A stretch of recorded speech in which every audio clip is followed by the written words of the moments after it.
Stephen King qui laisse le fantastique et l'horreur derrière lui, un roman de science-fiction qui oppose capitalisme et communisme, des tueurs à gages dans un train qui va vite, un roman triste, absurde et génial du regretté Paul Auster, et Panayotis Pasco qui décide de ne plus être drôle. Alors qu'est-ce qu'on a lu en mai? Salut, ça va vous? Pas trop dur la reprise? Bon, hein. Ne parlons pas des choses qui fâchent, parlons littérature, et puis d'ailleurs, n'hésitez pas à me dire ce que vous avez lu cet été et que vous avez particulièrement aimé, ça m'intéresse beaucoup. Alors pour débuter ce délicieux mois de mai, on a commencé par lire Stephen King, ça avait manqué. Le dernier c'était en mars, et c'était après, et c'était clairement pas ouf, et on espère vivement que Billy Summers sera bien meilleur. Billy Summers s'est sorti en 2021 aux États-Unis et directement rentré à la première place des best-sellers du New York Times. Il est resté 20 semaines dans ce classement, et quelques mois après sa sortie, donc très rapidement, une série a été annoncée avec J.J. Abrams aux manettes. Côté statistiques personnelles, mes lectures de Stephen King, c'est le 59e bouquin de lui que je lis, le 3e cette année, donc après le très fade, après t'as capté, et le très divertissant Cellulaire. Billy Summers, de quoi ça parle? C'est l'histoire du gars, Billy Summers, qui est un vétéran de la guerre d'Irak, et il s'est reconverti en tant que tueur à gages, qui est très bon dans son métier de sniper. Et en tant que tueur à gages, il a quand même une morale, il s'évertue à tuer que des méchants selon lui. Mais il est quand même un peu lassé par cet emploi, qui est somme un peu reposant. Il cherche à prendre sa retraite, et pour cela, il signe un dernier contrat bien juteux avec un gangster de Las Vegas, Nick Majarian, et Nick il demande de tuer un autre tueur à gages en échange de 2 millions de dollars. Il va d'abord avoir 500 000 au début, et puis 1,5 million une fois que c'est réalisé. Ce tueur à gages qu'il doit assassiner, il s'appelle Joel Allen, et Joel, il a lui-même assassiné un autre boug lors d'une partie poker, c'est mal tourné. Il a été emprisonné, il est en attente de jugement dans la douce ville de Red Bluff, dans les États-Unis. Et donc Billy doit y aller undercover, il doit prendre une nouvelle identité, celle de David Lockridge, qui est un écrivain, pour vivre tranquillement à Red Bluff en attente de l'exécution du contrat et d'un moment où Joel Allen sera au tribunal. Voilà, pour le t'inquiète. Sauf que le roman il fait 723 pages et tu te doutes bien que tout va pas se passer comme prévu. Et alors Billy Summers, qu'est-ce qu'on en pense? C'était vraiment cool. Il manque tout de même le petit truc qui en fait un roman génial de Stephen King. Mais bon, j'ai la fine bouche. Débarrassons-nous rapidement des défauts pour nous consacrer aux qualités du récit. D'abord, le personnage principal est très fermé, donc un peu fade. Il se dévoile très peu, protège. Il manque clairement de couleur. Donc c'est comme je l'ai dit, c'est par nécessité. Un tueur à gages qui existe dans plusieurs costumes et dans plusieurs identités, il perd forcément sa propre personnalité à force d'en épouser d'autres. Second défaut, il y a une espèce de romance pas du tout pertinente, je trouve, pour le récit, qui apporte rien à la narration et aux événements du roman. Entre Bill Summers, il y a bien la quarantaine dans le bouquin, et une petite jeune qui a à peine 20 ans, et franchement Stephen, c'est gênant, c'est juste bizarre. Mais mis à part ça, on a eu un roman qui est hyper efficace, qui alterne habilement tension et moments plus tranquilles, qui gère vachement bien ses révélations et ses plot twists. Il y a un aspect méta de l'écriture qui est très très plaisant, sous sa fausse identité de David Lockridge. Billy Summers, il écrit son autobiographie, c'est vraiment bien foutu. Et du coup, on a un personnage, même si il apparaît sans personnalité, il est plein de ressources, il est ultra efficace. On s'éloigne du fantastique et de la fantasy habituelle à Stephen King pour ce roman policier slash thriller qui fonctionne vraiment bien et qui aurait eu sa place dans le top 25 assez largement. C'est ma recommandation. Ensuite, on a lu Les Dépossédés d'Ursula Le Guin. C'est publié aux États-Unis en 1974 et c'est traduit en français l'année d'après grâce à Robert Laffont dans sa collection Ailleurs et Demain. C'est aussi la collection dans laquelle a été publié le cycle d'Hyperion de Dan Simons. Donc on a une maison d'édition qui a déniché à l'époque plein de classiques de la science-fiction qui sont aujourd'hui légendaires. Légendaire, Ursula Le Guin elle l'est, en particulier dans les genres de l'imaginaire, que ce soit fantasy et science-fiction. Les critiques françaises sont dithyrambiques, son Terre et Mer que j'ai depuis longtemps dans ma bibliothèque mais que j'ai jamais pris le temps de lire. Voilà, il est juste là, à côté des Denis Devan. Et l'un des premiers chefs-d'œuvre de la fantasy moderne, selon les Français. Et elle est légale en termes d'influence au génie torturé Philippe K. Dick, selon une autre spécialiste. Donc c'est la première fois que j'ai lu un roman de cette spécialiste de genre référentiel dont j'ai beaucoup entendu parler. J'avais nécessairement beaucoup d'attentes. Multiprimée, elle a remporté 3 fois le prix Hugo, plus grand prix de fantasy slash science-fiction qui existe, dont l'un des 3 pour Les Dépossédés. Donc on a devant nos yeux ébahis une pointure de la science-fiction avec un classique du genre, nickel. Les Dépossédés, de quoi est-il question? Alors, pour résumer le lore de l'histoire, environ 200 ans avant les événements écrits dans le roman, il y a une insurrection sur une planète qui s'appelle Uras. T'as des ouvriers anarcho-syndicalistes qui se sont rebellés contre le pouvoir capitaliste en place. La rébellion a été matée et les anarchistes restants, ils ont été envoyés sur une planète jumelle d'Uras qui s'appelle Anar. Et le climat et les conditions de vie, ils sont beaucoup plus durs, mais ils vont pouvoir quand même dire leur vision de la société. 200 ans plus tard, on suit Shevek, qui est un illustre scientifique de la planète Anar, mais ses idées, elles sont trop avancées et trop avant-gardistes pour sa planète, qu'il entreprend un voyage complexe sur la planète de base, la planète Uras, pour que ses idées soient entendues et exploitées à leur juste valeur. Sauf que la confrontation entre les idées communistes de Anar et celles capitalistes de Uras vont grandement chambouler le bon Shevek. Et alors, qu'est-ce qu'on pense des Dépossédés? Si j'ai beaucoup apprécié l'opposition entre les deux visions, chacune très imparfaite dans la manière dont les narre habilement Ursula Le Guin. Si j'ai beaucoup aimé la construction narrative qui se base sur un premier chapitre dans le présent du personnage, puis un second dans le passé, puis un troisième dans le présent et ainsi de suite, si j'ai beaucoup aimé les théories et la complexité scientifique du roman,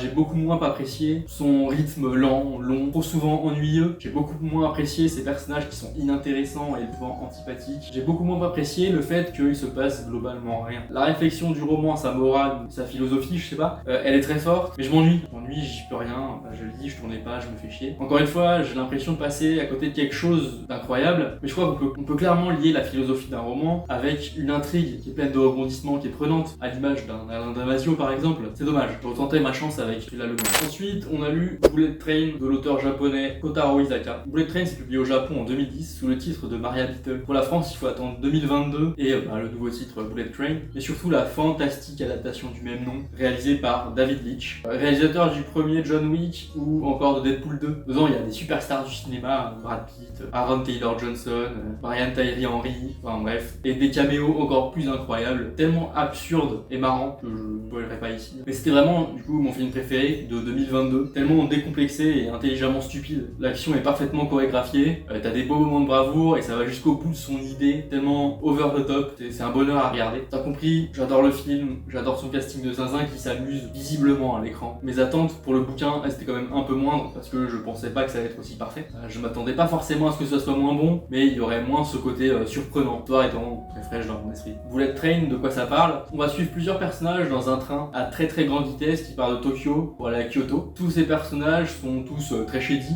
On aura un tueur à gages alcoolique qui monte pour tuer un adolescent appelé le prince qui a poussé son fils du haut d'un immeuble de 6 étages, mais lui-même le prince piège le daron. On aura Mandarine et Citron qui sont deux tueurs à gages qui doivent ramener le fils d'un mafieux qui a été kidnappé, ainsi que l'argent de la rançon dans une valise parce que ils ont buté tout le monde, donc il n'y a plus besoin de servir de l'argent de la rançon. On va suivre aussi Nanao qui est un autre tueur à gages extrêmement malchanceux qui est censé récupérer la valise de la rançon qu'ont Mandarine et Citron. Et puis sans surprise, le train il est blindé d'autres tueurs à gages où on va bien évidemment faire la connaissance. Mais alors Bullet Train, on en pense quoi, dit?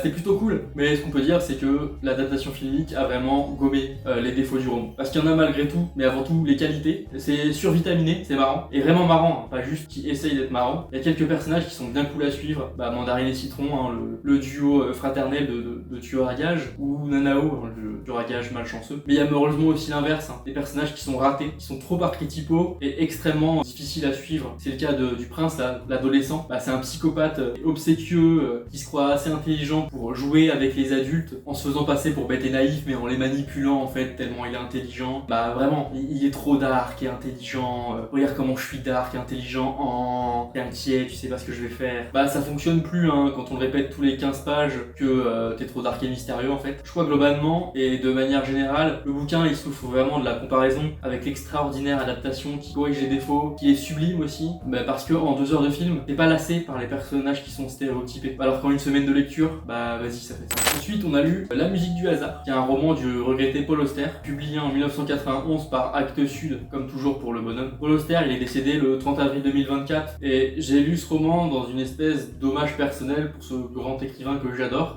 et dont l'annonce de sa mort m'a forcément un peu attristé. Au cours des 4 dernières années, j'ai lu 9 bouquins du Boug, un des auteurs que j'ai le plus lu, avec Denis Lehan, dont j'ai lu 9 livres aussi. Derrière, Jean-Philippe Jarowski et ses 10 livres, et Stephen King et 27 bouquins que j'ai lu lui, faut que je dose. Georges R.R. Martin, on compte pas parce que c'est seulement les petits tomes de Game of Thrones. Voilà, donc le regretté Paul Auster est sur le podium à la 3e place des auteurs que j'ai le plus lu ces 5 dernières années, grâce à des thématiques qui me touchent, le hasard, l'absence du père, la littérature et l'écriture, et j'aime aussi énormément son style narratif très fluide. D'ailleurs, il a dit, et je cite, à 15 ans, j'ai lu Crime et Châtiment de Dostoïevski, ce livre m'a changé, ce fut une explosion extérieure et intérieure. Je me suis dit, si un livre peut provoquer tant d'émotions et de pensées, alors écrire des romans est la meilleure chose qu'on peut faire. C'est marrant parce que j'ai lu Crime et Châtiment le mois dernier, d'ailleurs je promets la vidéo en haut, plus vous voyez le livre, et j'ai vraiment détesté. Voilà, comme quoi. Dans La musique du hasard, de quoi parle-t-on? On suit le personnage de Nash, qui est un pompier américain, père de famille, il vient de divorcer, et il reçoit l'héritage de son père dont il avait aucune nouvelle et qui est décédé récemment. Avec cet argent, il décide de tout quitter, de s'acheter une voiture et de faire un road trip à travers les États-Unis. Un jour, il croise la route de Jack, qui est un petit mec